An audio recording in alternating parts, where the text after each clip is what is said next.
And welcome to another episode of Brian Decoded Show. It's been a minute, and I know that you guys are watching. You sending me comments, hey, I'm missing a video. So here's the good one.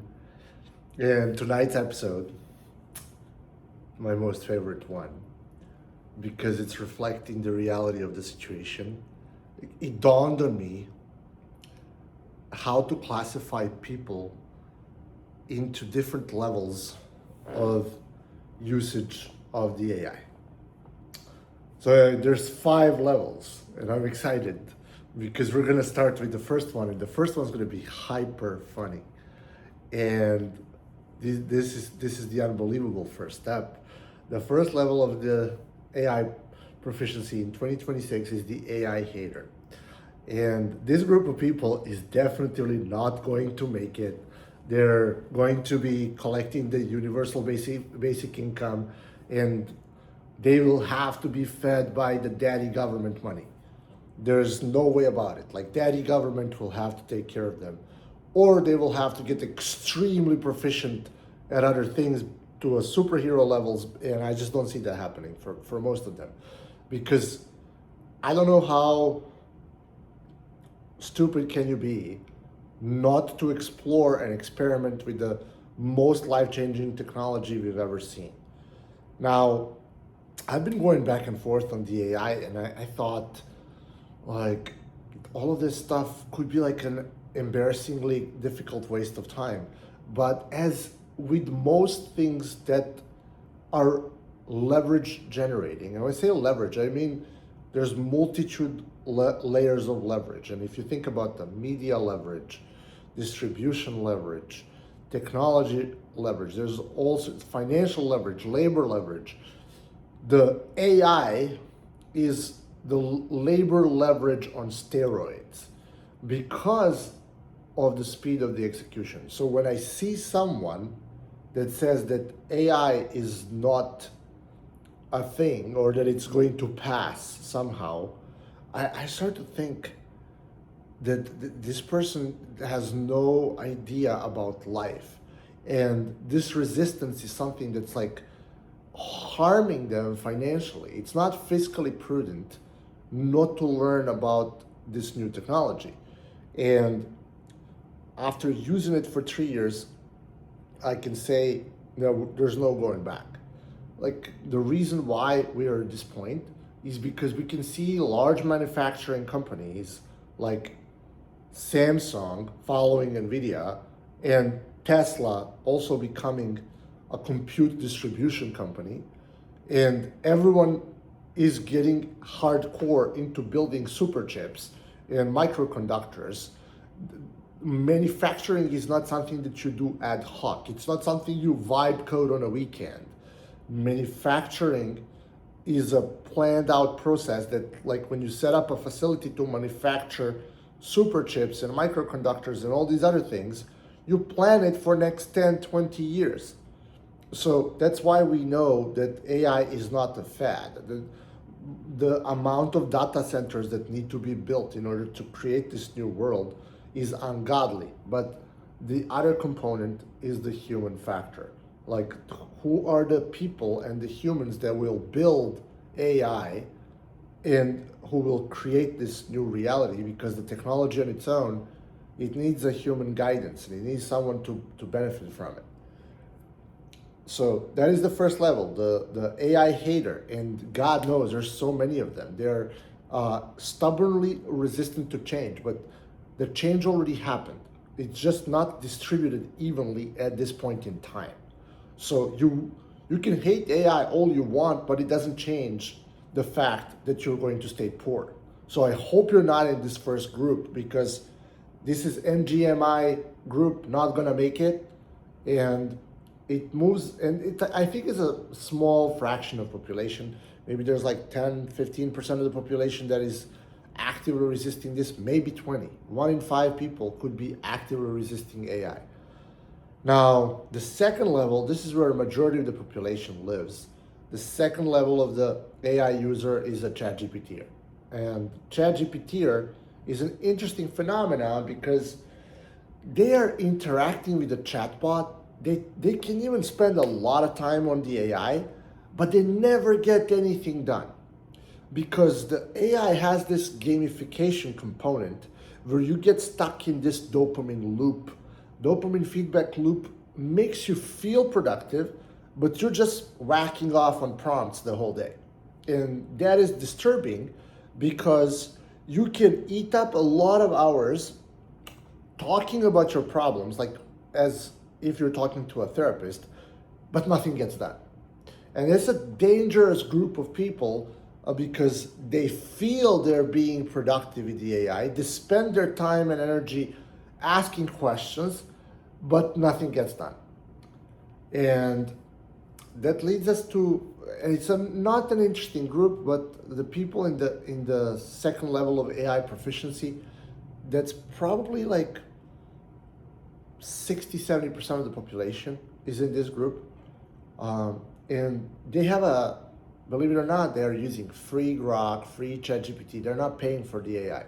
And one very interesting phenomena is that only 3% of the population that is using AI is actually paying for it, which means that the majority of the population is using free version of ChatGPT.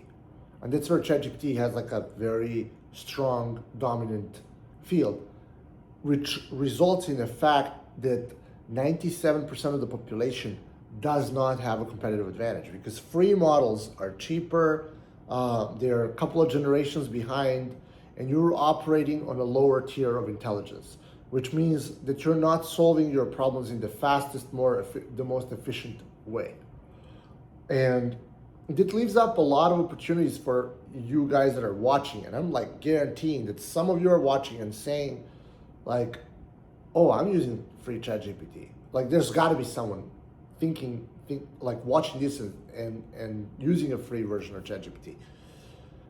I want to tell you that the biggest quantum shift you will experience in your life is just going from free to paid, because the models are just 3 generations ahead, and those 3 generations ahead are just like mind-blowing.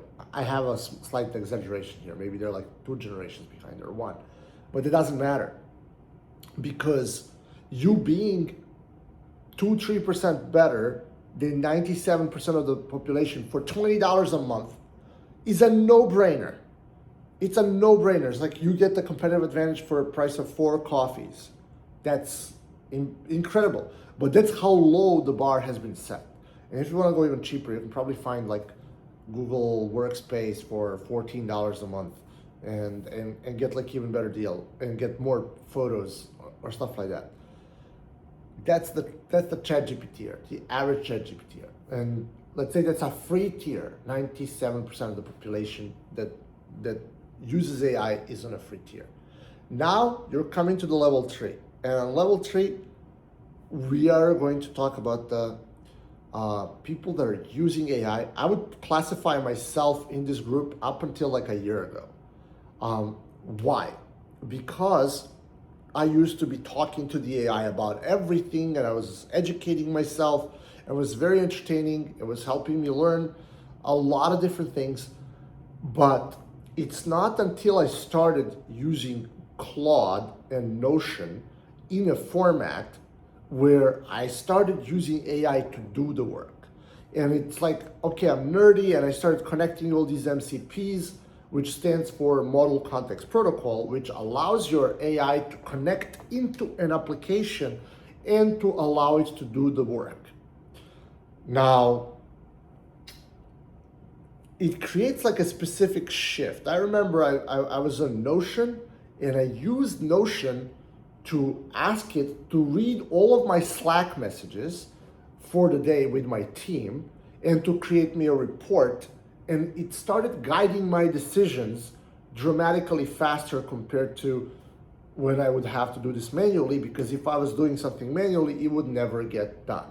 So I'm there, and I'm like starting to figure out AI is allowing me the opportunity to scan at rapid pace and alert me of the things that I'm missing out on as I'm running a company, because I was still like in that old school paradigm of like, I remember at one point we were like 25 people, we curbed down to 12, which means like I slashed half of the workforce without compromising the quality of the work and output that we've been delivering, which is mind-blowing. Like I've been applying entrepreneurship and AI to slice down the workload of time on the people, and then you start realizing how the value is being translated and how the value is being created when you're using AI, and how it's being charged to the client. So this created like a lot of entrepreneurial enlightenment within me, and this is the moment where I became like a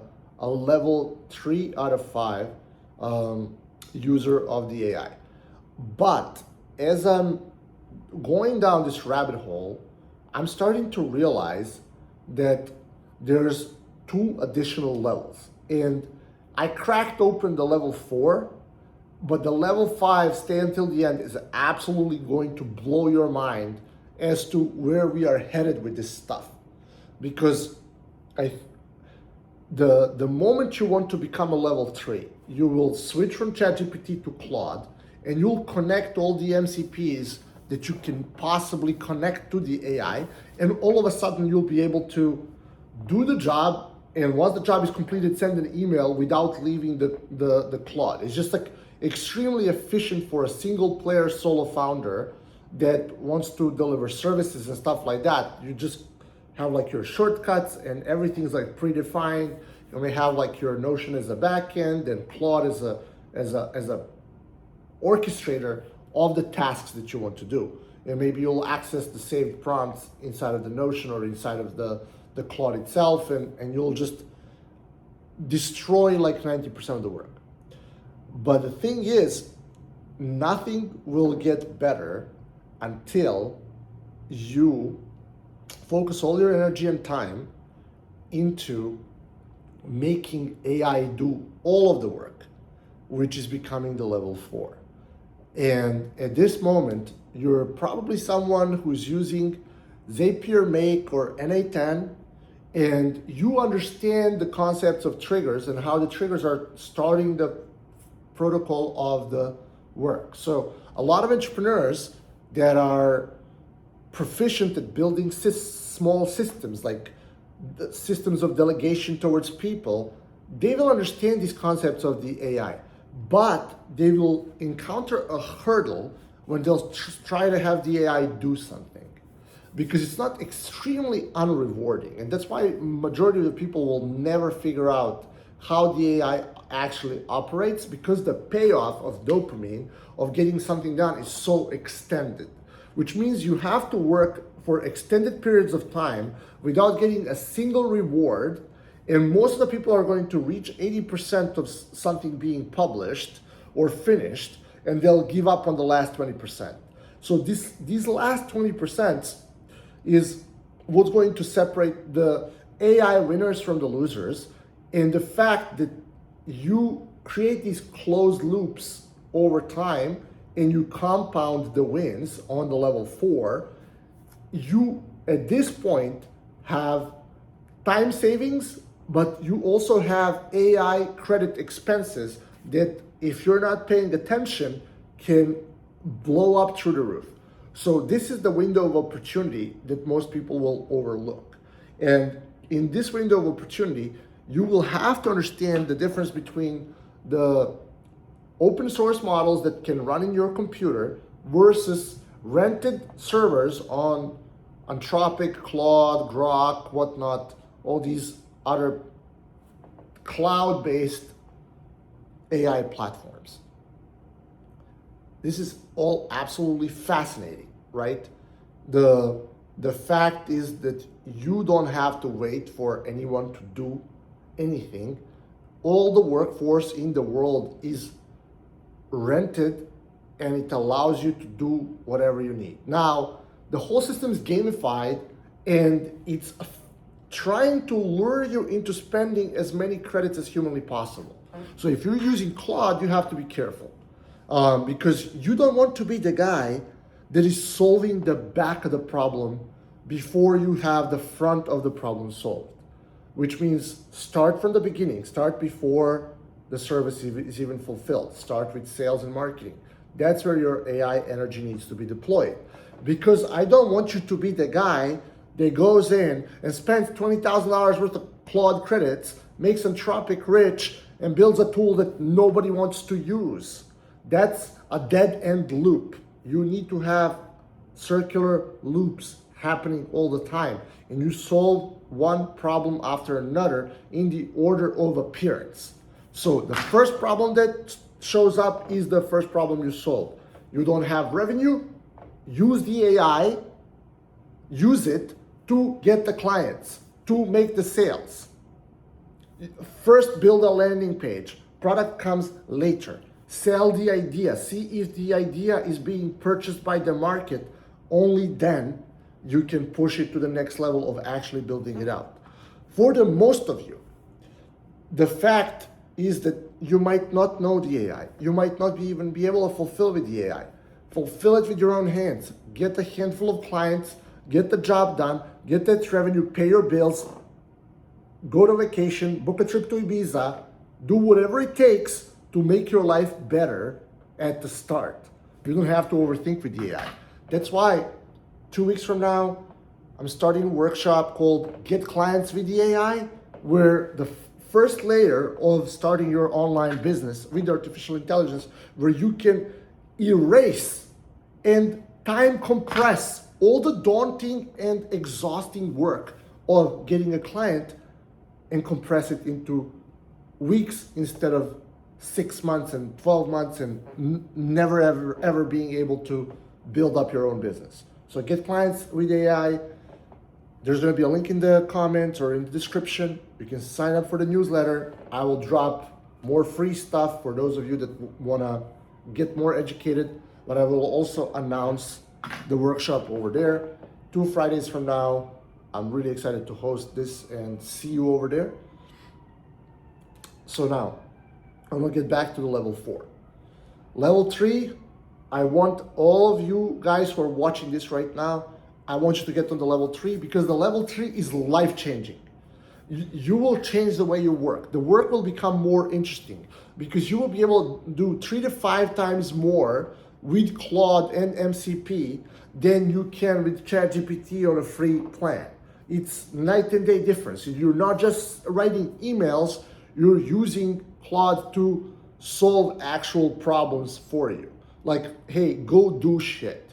So I want everyone to be able to make AI work for it. Like, make sure that you're putting things in motion. That is how you achieve the level 3. And for most people who achieve level 3, you are going to be observed by your peers and your immediate surroundings as a God tier level of the AI user. While in fact, you're only scratching the surface of what the AI can do. But for most people around you, oh, you're a genius. And I've seen this from people around me telling me, oh my God, you're so amazing. How did you figure this out? And the thing is, the bar is so low, you have to click connect, one button, 30 times to connect 30 different MCPs, and oh wow, all of a sudden you're a Figma designer, or you're like, you have your Canva integrated, and all of a sudden you can do things that people didn't think was possible, and you do them for a fraction of a time, so you become a wizard, right? But the level 4 is where things get exponentially more interesting. And if you've played any amount of video games in your life, this is where it gets extremely, extremely fun, because your AI is becoming your digital persona on the internet. And I've seen this. I'm gonna give like a very big secret. Like, my Twitter account's leaving about like 50 to 100 AI comments per day and tries to emulate my persona. It does exceptionally well. I had like 200,000 tweets posted. It's learning on my data set. It's trying to speak like me. Does an okay job so far. Really extremely happy with what that does. It creates open loops, right? And these open loops create friendships, etc. And it's just like compounds. There's a lot of people that know me through that. Very interesting concept. Now, that's like a concept of a mini agent. And it was like the first time, like, oh my God, I have AI working for me. I was like, I didn't know what else to give it. So this was like a very simple concept, like automating like engagement groups for social media and stuff like that. gives you free visibility almost. Like you have to pay something. Like you have to pay for the compute, but I'll tell you, it beats paying for a lot of money paying for marketing. I'll tell you, it just generates like on $20, $30 worth of AI credits, you get like 500,000 views, which is like peanuts in comparison to paying for the ads. Now, the level 4 is the moment when you install a harness on your computer and you start treating your computer as an employee. So the harness, there's two most popular harnesses right now. One is called OpenClaw and the other one is called Hermes. So between these two, like, you have to understand, it's just a hub. It's a hub where you can create cron jobs or schedule out your tasks. So when you create a Hermes on your local machine, or you can do it in a VPS, and God forbid if you give it like access to your email and stuff like that, it's very risky to do it on a VPS and give it any meaningful access to any of your shit. Like, don't do this, it's stupid. Do it on your local computer, preferably your Wi-Fi router at home. It has the firewall, it doesn't allow anyone in, it's protected, it's home. And if anyone hacks you, it's just like your neighbor. So it minimizes the footprint from 8 billion people being able to hack you down to, well, a lot in my case because I live in a high rise, but like it's still infinitely smaller compared to 8 billion people access. So if you want to set up a harness, do it at home, stay safe, don't be stupid, don't play around with things that you don't know, don't pay for hosting your bills that you can't afford just yet. Because the OpenClaw is like your chief of staff. And Hermes is like a referee, like someone who's like, or maybe like a CEO, like someone who oversees, makes sure that all decisions are done right, and it can put the OpenClaw in check and all the agents under the OpenClaw. So you're building a team. But let's say you just start with one thing and figure out what is that task that needs to happen. Now, this is the part where majority of people fall flat on their face and completely fail understanding the capacity of the OpenClaw. And this was the first wave of the influencers talking about it. Oh my God, OpenClaw is managing my calendar. And I was like, what the hell are they talking about? Who are these people that are creating this idiotic content? Like, why would I want to create a OpenClaw calendar manager? Why would I let it read my email? I get 100 emails per day, out of which probably like 10 of them to 15 of them are from actual humans. I have Superhuman on my phone. Like, I spend a bunch of money so I can turn my email experience into a text messaging experience. I don't need no OpenClaw checking my email or responding to my emails. Like, you have to use common sense, what needs to be automated and what shouldn't be automated, right? So the MCP concept with the agentic concept combined is where the work gets done. That is the concept. Like, allowing OpenClaw to enter into your email is the dumbest shit you can do with your time, right? Don't focus on that. Unless you want OpenClaw to enter and to read customer complaints or customer support tickets and answer them, then there is absolutely no need for you to have your OpenClaw connected to your email, unless you wanted to do customer support job. What you wanted to do is to connect it to the things that are actually doing the work. You wanted to prepare your newsletters for 6 weeks in advance. You wanted to optimize your Google ads and Facebook ads so you don't have to. You get this thing, and imagine it's like a role-playing character game. If any one of you played World of Warcraft, this is going to be a great comparison because you just built a character in a video game.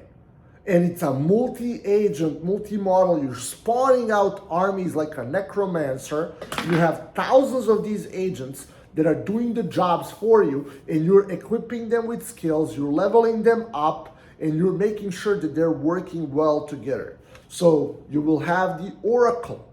Oracle agent will allow you to scan social media and to push the ideas from the internet that are currently trending into your social media feeds, so it can become your social media scheduler. And you become hands-free. You put like both your hands behind your head, and just lean back, and you let it work. You let it do a better job through automated sequence of prompts than an employee would do. A social media manager, all of a sudden, that you would pay, let's say $1,500 a month to schedule out your content, the chances are they would do zero for you, and they would get so tired from working for you, and they would get a new client and they wouldn't get the job done. All of a sudden, for $100 worth of prompts, or let's say you use Kimi and you prompted stuff really good, all of a sudden for $50 you have your entire social media calendar handled. Boom. And it's just publish, publish, publish. And the content is actually better than if you wrote it, because you give it the right data. Most people don't understand how to use the AI.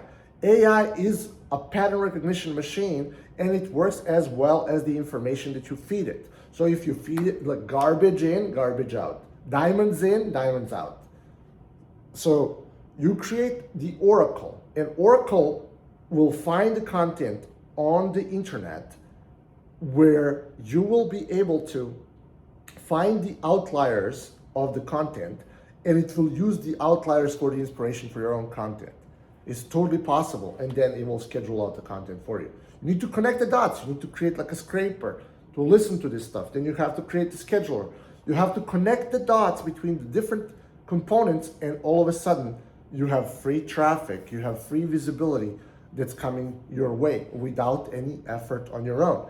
And then the Hermes is listening to what's happening. You're collecting this information on the back end. You're collecting this in a database, and you're asking Hermes, can you analyze this data? And then Hermes comes back and gives the input to the Oracle, hey, we want more of this. And this is what we had based on the audience that we currently have.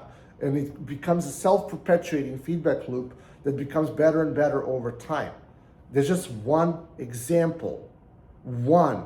You can do a gazillion of other things. You can have it read the weekly financial reports. You can have it prepare your financial status of your CDs or your stock exchange.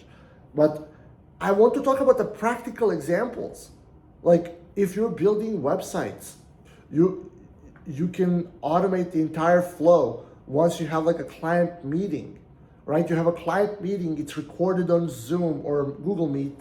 The transcript of the call automatically gets sent to the fulfillment agent, and the only thing that you do in your life is you hopping on a call with a client, having a conversation with him. The transcribed conversation goes to your back end, AI receives it, creates the flow of things that need to be done, and does the whole job for you. A lot of agency owners are at this point. The best agencies that will make the most money will do the least amount of physical manual labor. The fact is that AI agents are now 80% to 90% cheaper than human labor, and they don't take pay time off, they don't ask for raises, they become better and force you into buying a better model to solve more complicated problem. You have to get in on this. This is the level 4. We're not even talking about the level 5 yet. Level 4 in and of itself is mind-blowing. But the level 5, so I just cracked the level 4. I could say I mastered level 3. I'm like the master of the level 3 because I can do so many things. I'm like a hero mode when I'm in front of the computer. I just boom, I'm like, and I'm like super satisfied. My dopamine is through the roof. I'm like getting stuff done. This checkbox, boom, boom, boom. It's taken care of, right? And I do hundreds of things. Level 4 is hundreds of things happen while you're just watching. That's level 4. So it's worth your time to invest all your time into AI doing the work for you, because at that moment you will never work again. Like there is absolutely no need for you to work. We are at this point in humanity's time. You need to fire yourself from all the jobs. You have to stop working. You have to make the machines work in your interest. And I think that the biggest problem that the humanity will have is overriding the default settings that have been installed in your mind, where you are mentally incapable of advocating for yourself by any means. And this is a very big challenge, because the self-sabotage is not acting on what's happening in front of us because you think it's not for you. And these things are not that hard, even though they're extremely hard. They're not that hard. Once you do it first couple of times, it becomes much easier from there. But the first round is like, you have to understand, this is not science fiction. This is happening right now. I want you to get it through your skull. It's not science fiction. It's happening right now. And now the level 5, that does sound like science fiction. I already touched it a little bit on the level 4, but the fact is that you create these loops, that the AI becomes better and better. Let's say you have an outreach loop where the AI is doing all your email outreach, and it's like replacing the mailboxes. It does all the work for you. It's getting you the clients on the call. You're showing up on the call, you're selling them. These things are actually happening, and AI is doing all that for you. That one loop, you just have to observe it. You have to give it additional prompts, and you have to let the AI do the job. You have to have the funds so it can actually work for you, because AI credits are not free. You have to have the awareness of that. All of this stuff costs money. So it's not cheap, nor free, nor easy.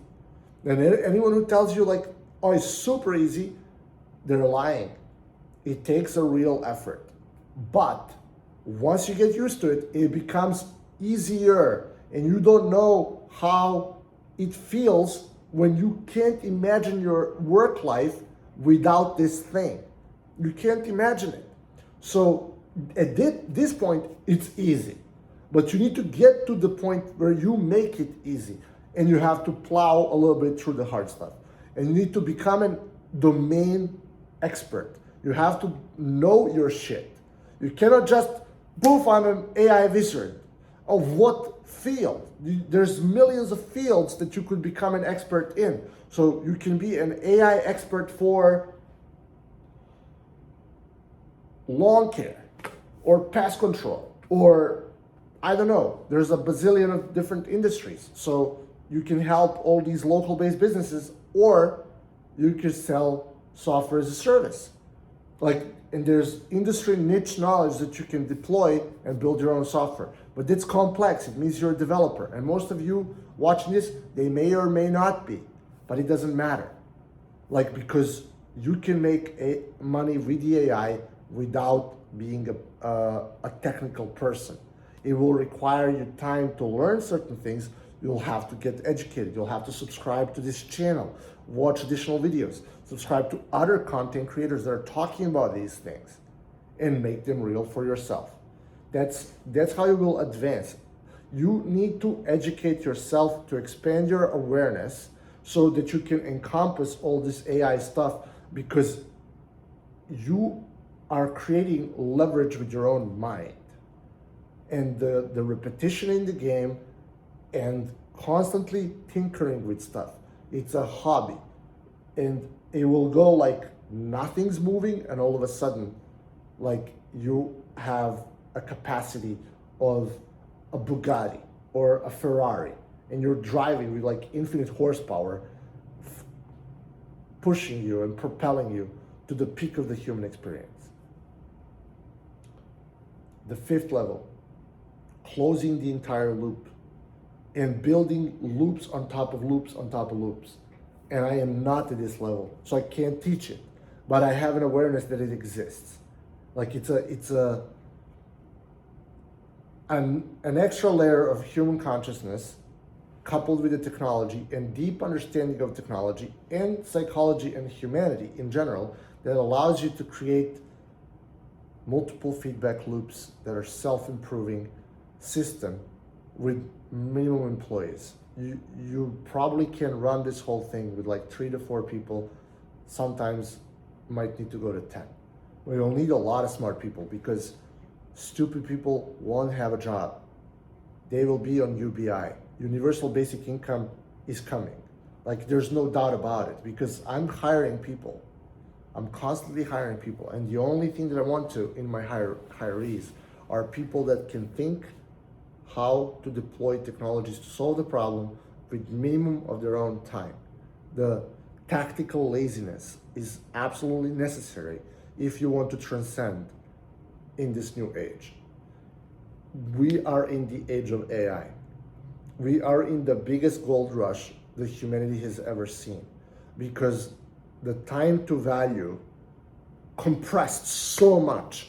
Because before, you have to wait for 6 weeks to get a report done. You have to wait for the data to come in. Now you're getting this data in real time. Not only do you get this data in real time, you have agents working on giving you the input and output of this data and self-correct your business along the way. We are in the level 5 era of the AI. We reached this era when Opus reached like version 4.6, when its agentic capabilities allowed coders to let the AI agentic workflows just like spawn out and don't stop for days, and build out finished products in 48, 30, and God knows how many hours. So I hope you don't sleep on it. Sign up for my newsletter, read.branddecoded.com, and join my workshop, How to Get Clients with the AI, so you can actually make some money doing this shit. And instead of, making it abstract and masturbating to what prompts give you back and say, oh my God, I built a website. No, nobody cares. Nobody cares. People care about them. Get clients with the AI is how you learn how to care what other people say, or what other people want, so you can get more money. Enjoy. Have a good one.